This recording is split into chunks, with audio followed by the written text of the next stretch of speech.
There was once a time in the U.S. when people genuinely cared about their neighbor, a time when people were more considerate of each other and the well-being of a community rather than just themselves.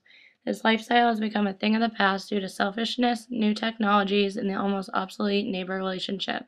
Maybe it's because of social mechanisms such as Facebook, Twitter, and texting that have detached us from interpersonal relationships. Whatever the reason may be, we now live in a survival of the fittest world where competition is at its finest.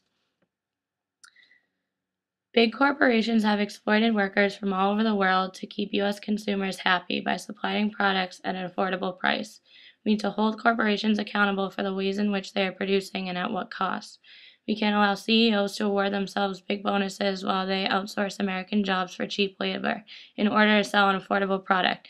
We need to implement a more democratic business model that will offer good wages and benefits, put powers in the hands of workers, and exercise a more democratic use of surplus and profits.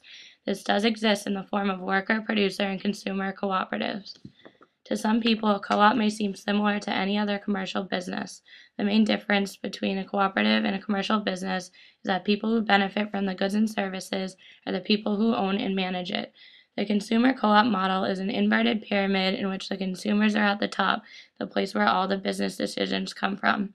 In a regular commercial business, the company dynamic works the other way, where board members and executives are at the top. The cooperative way of doing business is more efficient as opposed to a free enterprise system that we have today. Not only are workers more satisfied, but consumers too, because they are the same people. It's the most democratic way of doing business because the consumer is being well represented within the company. The workers are their own bosses. Aside from being well represented within the company, the quality of the product is also at the forefront because members have a financial interest in the success of the co-op since they are also the owners. Cooperatives could be the business model that takes American workers from dictatorship to a true workplace democracy.